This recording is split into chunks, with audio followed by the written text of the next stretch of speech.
Hello, this is Frank Falvey with Frank Presents. We have two expert historians, elected officials from Franklin that serve in the State House. One is Senator Richard Ross, and Senator Ross has overly impressed me with his knowledge and history of the State House and the State Senate. And the other one is our own Representative Jeff Roy, who is in the House of Representatives and is equally adept and knowledgeable about the State House and about the House of Representatives. So they are going to do one of the outstanding premier interviews, or not interviews, but tours of the State House that you're thoroughly going to enjoy. So catch all the background and history that they're about to unveil before your own eyes.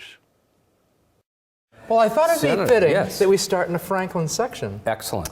As we come into the Senate, this is the original Senate chamber in the 1798 State House. And the thing that's kind of cool is from our district, the West Precinct of Rentham, we had Horace Mann, who served as Senate President back in the late 1830s and went on to become the first Secretary of Education in the Commonwealth of Massachusetts. Did you know that? I did know that. Isn't that a great story? He's fantastic, and I know I noticed you referred to it as the West District of Rentham. West Precinct. West Precinct, and we refer to that as Franklin, right? That's right. There you go. Franklin was the West Precinct of what is Rentham, Plainville, Norfolk. All those towns were conjoined in one town of Rentham, set aside from Dedham in 1670. So. And that picture there is just one of 3 monuments to Horace Mann. That's right. In this particular building, and that's because he Isn't was that a great the memorial to him? Senate President. And you know, it was the thing that got me thinking when I would come up from the Common to come into work, and I would see Horace Mann out there on the front lawn. I'd come in here, I'd see him hanging on the wall, I'd see his name up on the frieze in the House chamber, and I said, we need a fitting memorial for him in Franklin, and Senator Ross was right on board, and thanks to the good work of the House and the Senate that you're doing, we have a statue that's coming up in May of 2017. So. The fun thing for me was, too, I grew up in a mixed family. My dad was first-generation Scot, Irish, Catholic, Democrat from Foxborough, and I can remember when I first got in here and I started to talk to Speaker DeMacy about some of the connections to older generations in the legislature. He said, forget all about those. Remember your humble story. So I tell a story about my dad with his 8th grade education, buying a building, starting out from scratch with nothing, and I now have the business that he established that I continue to run to this day. But I also am Horace Mann's great-great-grandnephew, which was nothing that he wanted to hear about. But it's great that he was the first Secretary of Education. I find a lot of pride in it, and being on the education committees as well as you should as well. Absolutely. And that portrait that's down the end of the row there is Calvin Coolidge, who was also a Senate President. And the story I like to tell about Calvin Coolidge is that he started in Northampton on the school committee, city council, state representative, state senator, Senate President, lieutenant governor, governor of the Commonwealth of Massachusetts, vice president of the United States, and went on to be the president of the United States. Every elected position that you could possibly have, he held, which is kind of an amazing thing, kind of a tribute. Absolutely. To his character. Even though he was a Vermonter originally. Exactly. Which is kind of an amazing thing. So what else happens in this room? In this room, I think the thing that's neat is it's a beautiful meeting space for a variety of reasons. In the center of the room, you'll notice that we have a circular table, and it has 13 triangles dividing that circle. Each one is representative of a colony, one of the 13 original colonies, and you find you have a really tiny one on the back side and you have a tiny one on the front side. Do you know what the tiny one on the back side is? Got to be Rhode Island. That one's Delaware. That's Delaware. Now, what's the other one, do you think? That would be Rhode Island. That would be Rhode Island, that's right. But the thing that's kind of neat is they actually made, to scale to some degree, each wedge on that pie represents a state and the approximation of the population as the greater piece of the pie. Sure. And it's just a great thing to have from the colonial era, and certainly one of the treasures that we have here in the Senate. So the Senate had its this is where they met for 100 years. That's before correct. Before you moved into the. And you'll notice there's a balcony in here, as there is across the hall. All of the meeting places that the legislature has met are all public spaces. There was no such thing as closed sessions, so they were all open to the public, as they are to this day. The public's always welcome to come and watch and observe. And all the portraits in this room are of former Senate presidents. That's correct. And the other thing I like to point out, when they were building this beautiful State House, America had not yet decided on what the national bird was going to be. Benjamin Franklin wanted it to be the turkey, and the rest of the founding fathers wanted it to be an eagle, so they had to design something that would fit both species. And so that's they came up with a fat eagle. That's affectionately known as the Teagle. Here's the portrait of Tom Birmingham, and it wasn't until they unveiled it that I realized he was the one that was here for the education reform back in the early 80s, 90s. And in his portrait, they put a portrait of Horace Mann. So that's Horace Mann's 4 portrait monuments. is with Birmingham. That's correct. 4 Isn't monuments. that great? That is fantastic. And it's great to take people in from our district and remind them that the father of public education, who's memorialized here, Now, was he actually also born here. had selected a landscape artist to be his portrait artist, and you'll notice it's not a particularly, what's the word? Not a pretty portrait. Nice. Well, can you take us into the Senate Sure, come on chamber? into the Senate. Welcome to the Massachusetts State Senate. It's absolutely a stunning place to be. This was the original House of Representatives up until the time when the new building was built off the back in the 1890s and they moved into the new chamber. This is where all of the House's business was done. All the Senate business was done in that room that we just came from across the hall. And all 3 branches of government, the House, the Senate, and the governor, were connected through double doors. So literally all 3 functioning bodies that govern the state were right here, Sure. which is kind of cool. The fun thing, too, was undoing that cornerstone last year when they opened it up and you first got a glimpse of the sterling silver box that Paul Revere had engraved with the contents that they put in the time capsule in that cornerstone. I always wondered where the cornerstone was. It was down a few feet under the grass level, but when I had heard that they found it, I got really kind of excited about it.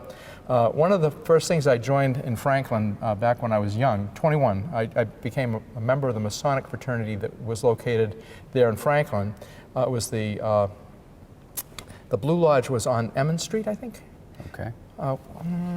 Emmons Street? Behind the post office. Behind the post you go. office? It's Bowling alley in the south. that's right. No kidding. That's correct. Wow. But I joined when I was 21. I was raised. I became a Freemason in January of 1976. My dad died that next August, so I didn't advance too far in the fraternity, but I was aware that a branch of my family started out much earlier than that, and it was with, his name's on the monument down in the Lower Common near St. Mary's Church. You see the name of Horace Mann's descendant, which was an ancestor of mine in Rentham, who served in the Revolution. Wow. And he was Franklin's Minuteman in the Revolution, but also Norfolk's and Rentham's, coincidentally, because the town was just separating at that time in 1778. So, Wow. fun stuff. The house still stands over in the corner of Myrtle and Miller Streets in Norfolk, and at the end of the Revolution, some of his colonial patriots actually gave him a portrait of George Washington that my cousin still has at her home up in Beverly, which is kind of fun. You don't think about all these people and the mark that they made on American history and the founding of our nation. It's so cool. It's fantastic. And for us to be able to participate in that today, what a great honor, isn't it? Continue that great work. Now, around this room, you'll notice there's a lot of busts of different individuals that have shaped our history. One of the most notable, obviously, is George Washington. The other would be Count Lafayette. Right. And they had a relationship in the Revolution. They actually came out to the house in Norfolk when it was Franklin. No kidding. No kidding. And it's documented in a Masonic history that is available in your library. You know, this bust here, I always love to remind people, because you look at this bust and you say, that doesn't look like the George Washington I'm used to seeing. And it came in here in around 1824, and when General Lafayette came to visit the State House, he looked at that bust and he said, now that's the George Washington I remember. And if That's you look, fascinating. yeah, that's, you know, I first saw it and I said, boy, that just doesn't look like George Washington. I think we all thought, and they thought back then, it was one of the Adamses. Exactly, exactly.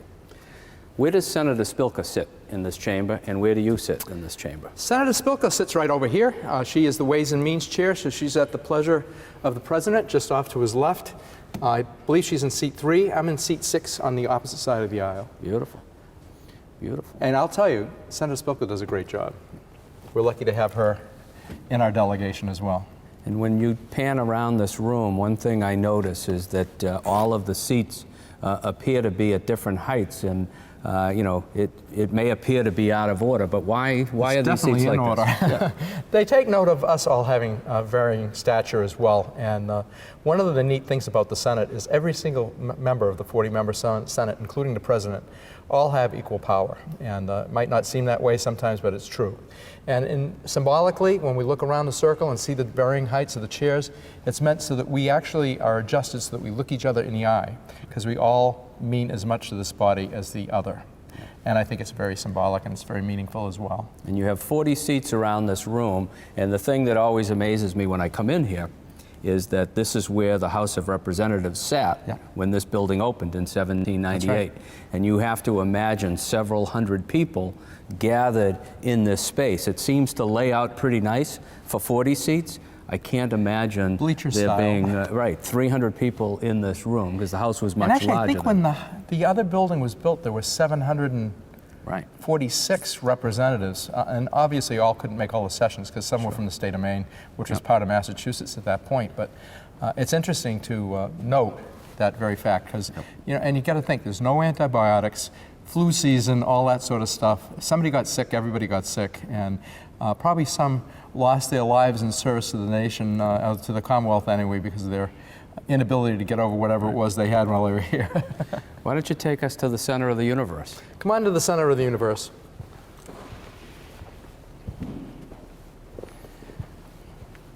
One thing that always fascinated me as I traveled around the Commonwealth, and you're, say, out in Springfield or somewhere, and you see on a sign to Boston, and it says 110 miles. Is that to Forest Hills? Is that to Hyde Park? Where is that? It's to this spot underneath the chandelier, right in this chamber. The center portion of the chamber is the place by which all distances are measured to Boston, which is kind of cool. And I notice you have some of the papers for the Senate laid out here on the table, and they seem to be wrapped in red tape. These are What's that the all orders about? of the day, and you're right. As the year goes on, and this is the beginning of the year, this pile gets thicker and thicker and thicker. And this looks like ribbon, or it could be called red tape. And I guess when we're ordered to go ahead and embrace this document, you sometimes have to undo it and get into it. And that's cutting the red tape. That's where that expression came from. It's actually a custom from back in England. You know, most of the stuff that we do in the House and the Senate is all computerized, but it's nice to see that the Senate still adheres to some of the I love our old traditions. customs. It is kind of cool. It's absolutely beautiful. And some of the other things that are around this room. These are some of the flags that were in the cabinet here, like the ones that were downstairs. 486 flags in the Commonwealth's flag collection. A lot of them regimental and battle flags. And Are those real?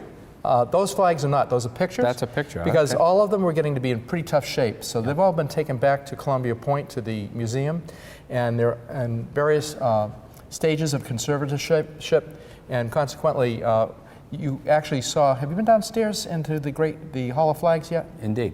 Did you show them the picture of the Civil War troops coming back after the war? Absolutely. They brought all their regimental flags back, and they all get stored back in the cabinets, and that was a tradition throughout history as well. Back on Flag Day, we actually had a wonderful reenactment of that with members of certain Civil War units that are here in the Commonwealth, both African American and regular troops. It was just an amazing thing, and I bonded with a couple of them, and it was fun to meet them and have them tell me the story of the person they were representing. You start to get these stories and collect them. It's just fascinating. You got some great muskets in here. Can you tell us about those? Yep. The thing that's interesting, we all heard about the shot heard around the world, which is at Lexington Green, and we have 2 muskets in here that kind of embody that whole thought. One is the first musket, a firearm that was captured in the War for Independence by those of us that later became Americans. And on the other side, we have Captain John Parker's battle musket, and he was the one that led our troops in the Battle of Lexington at Lexington Green. Fascinating, isn't it? Absolutely. And we do have another Teagle in this room, is that correct? Yes, you do. And where is that? The Teagle in this room is right above the rostrum. and it's another chubby little bird. But also, you have Bullfinch's wonderful rendition of a carving of the Teagle, and also the motto for the Commonwealth at the time, which was "God save the Commonwealth of Massachusetts." So, I mean, there's treasures in this building beyond compare that we get to live with every day. It's like working in a museum. Absolutely. And we're the custodians and safeguarders of that tradition. Now, speaking of being custodians of the tradition, this room is going to be renovated. Yes, it is, very shortly. Tell us about that. Starting at the beginning of the year, it's been put off a little bit from time to time. This room needs a lot of extensive renovation. They've already done the governor's side, and it came out beautifully. The carpets, the drapes, all those things have been replicated to what they originally were fabricated with. This room is going to have the same kind of enhancement going on. We actually recently took the document room on the 4th floor of the Senate and created a room where we can meet in informal sessions. Sure. The understanding being we may actually use the Edward Moore Kennedy Institute out at Columbia Point, which is a replica of Congress, for our formal sessions. So we'll have to wait and see how that plays out. But I look forward to that, and I hope you and I are both still in here to enjoy that. That would be nice. Now, right above us in this glorious chandelier, if people look at the Golden Dome from the outside, we're standing right beneath that Golden Dome. Right here, right about now. 18 feet above the ceiling. Yep. And some of the other things about this room that we can What talk I like about? is the actual ceiling itself has all the compass points around the ceiling in plaster, and it's a beautiful ceiling. It's just amazing, and I sit here and I still try to figure out whether that's pierced work or is that painting in between those little leaves that are up there, and I have not figured that out yet. But. Now, there seems to be a fish up above on that, the holy mackerel. on that lantern, and you can't see it from this vantage point, but it is above the And it's chandelier. much smaller than the original sacred cod, which was brought up from the original State House Right. from 1736 down on State Street, Right. and hanging in your chamber over Right. there, We're up in the gonna- gallery. we're You'll talking get to about show that. them the sacred Absolutely. cod. Yes. It weighs a couple of 100 pounds. The Harvard Lampoon stole it for a period of time once, and Sure. it got trucked around the city. But this particular one is much smaller, and it's in our chandelier because they knew how important the seafaring and maritime industry was to the Commonwealth of Massachusetts. And to keep that spirit, and to keep that in mind, they put a fish in the chandelier as well. But it's so much smaller than yours, people affectionately do call it the holy mackerel Exactly. instead of the sacred cod. And perhaps you can tell us a little bit about the rostrum and how it's used and who presides there. The Senate President is the one that presides from the rostrum, but as I said to you, like every other member, he has a seat amongst the body as well. On any given day, he may actually appoint someone to, in his stead, fill the seat in the rostrum, either for scheduling purposes or other things that might necessitate that to happen. The clerk sits to his left, and the clerk, originally from Millis, actually is a great guy. I just don't know how he stands through all the sessions. Sure. He never sits down. He's always standing there recording the proceedings of this body, and with great accuracy. Guests of the president many times will sit just to his left. The clerk sits him to the right. So. On the back of the chair, he also has the seal of the Commonwealth of Massachusetts. The interesting thing about the seal of the Commonwealth, with its Native American in the middle, depending on who created it, the image of the American Indian, Native American changes from time to time. The original one that's up in the balcony here, as fashioned back in Bullfinch's time, shows a Native American with a little bit headdress and things other than what we're accustomed to seeing. But I think the symbolism in it is very important, because you'll notice the bow is not strung. There was an arrow that was in his hand, but it was pointed down. So it was showing that he came in peace and intended to fight for liberty only by peaceful means. Right. And I What's also that Latin understand expression? Do you know the translation? Ense petite. I will read it when we get to the stained glass and show you that Commonwealth's motto. Okay. But I also understood that in the chamber you guys keep a roster of guests who Yes, come we do. in. Is that in the room, or does it It's go not with the presently clerk? here. I think it's locked in one of these drawers, but Okay. they will have any of our guests, particularly if they're from a foreign country or from another government, sign the rostrum report or the guest register. Sure. And it's got a great collection of different people's signatures throughout history. I was talking to your clerk, Mr. Welch, and he lives in Milford now. And Formerly from but Millis. right, but we were talking, and he had told me that Jimmy Carter, when he visited, was Did an he? absolute unknown in the United States and had come to visit, and he walked in and not many people knew who he was, but when he signed the register, he signed it next President of the United States. Wow. And And he went on to be he held that become the promise. president. Yes, he did. Yes, he did. Isn't that great? Sure. And what else can you tell us about this room? Well, again, these corner pieces that kind of angle into the front. Back in colonial times and before the building was centrally heated, there were fireplaces in this room, and those were actually the chimneys that went up to the roof, and harken back to a different time. That's a different era. Do the windows look out over the common? Yes. From this vantage point, in any of the rooms in the building, when you were in that other chamber, you would have seen the arches in the back wall. That actually, the back wall of the building had beautiful windows that looked toward Bunker Hill. The ones in the front actually looked towards the city of Boston, would have looked over the water and to Boston Common. Can we look over? Hey, I think she's actually going to take us out on the balcony. We'll take you out in the And you're going to get a beautiful view of Let's move in that stunning direction. view. Well, we should probably point out Benjamin Franklin, since this is going to be on Franklin Cable, that's right. Benjamin Franklin occupies a beautiful spot in this room. The only thing that bothers me about his portrait, Industry, not weight. That's Benjamin Franklin's motto for the community, let industry not wait, and certainly is something that's celebrated at all levels of government, not just in our lovely town. but look at the marble busts of all of the people in here, and look at the size proportionally of his head compared to everybody else's. That's kind of amazing. You know, I never noticed that until you called it to Wow, my attention. huh? Pretty good. Each member of this Is this legislature Norman Payne? has their own place within its body as recognized for whatever service that they had presented as well.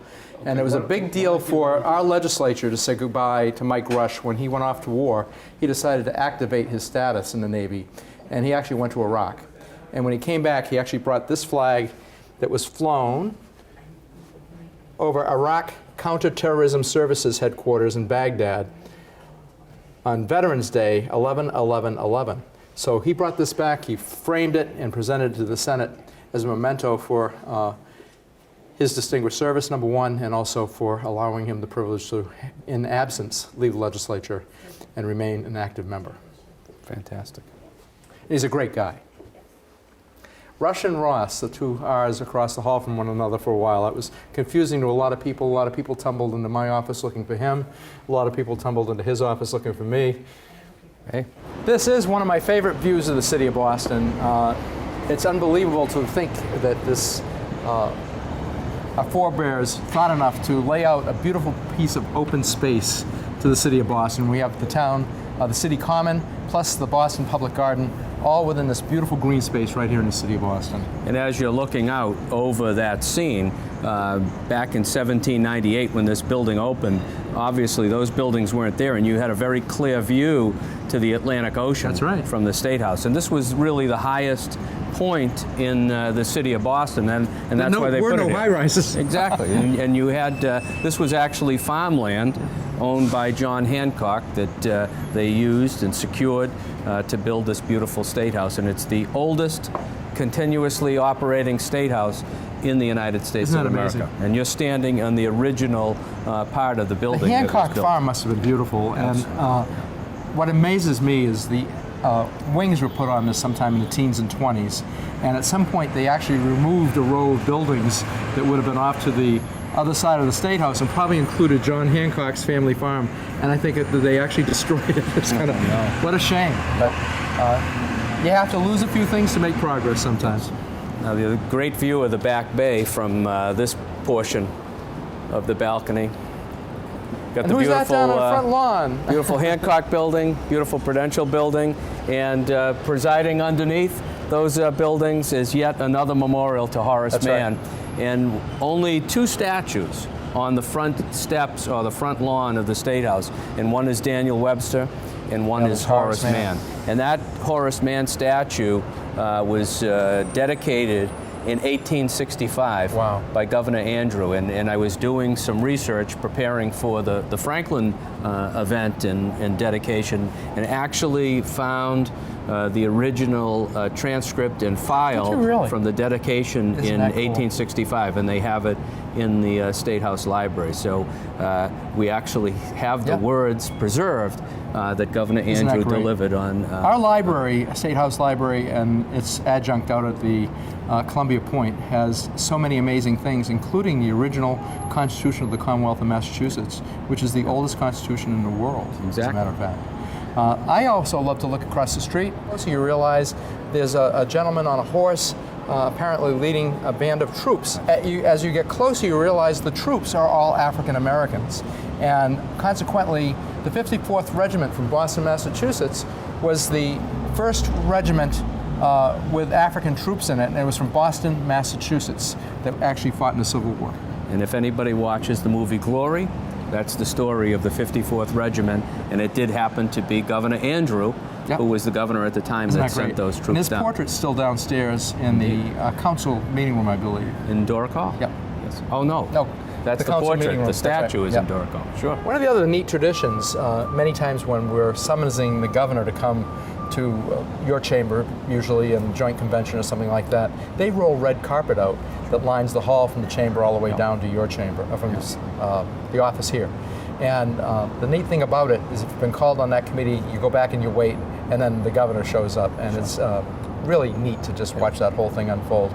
But I didn't expect it until I was on my first committee to do that, and I entered into the hallway. We're all about to get sworn in, and lining both sides of the hall were the members of the Honorable and Ancient Artillery Company, which is the oldest military group, I think, still active in the world, from 1640 or something like that. It's an impressive And it's impressive. display. Back then, 9/11 hadn't happened, and they all had their swords drawn as we walked down through the hallway. And I get goose pimples just talking about it now. It was an incredible experience. It's rich in tradition, rich in history, and it's just an awesome experience to be a part of it. And if any of your viewers haven't been in, they should. They should make this a family trip, come in, do the Freedom Trail, but make sure they also take in the State House and enjoy one of our great restaurants or other venues in here too. Absolutely. To make sure we keep this a very vibrant city. Great.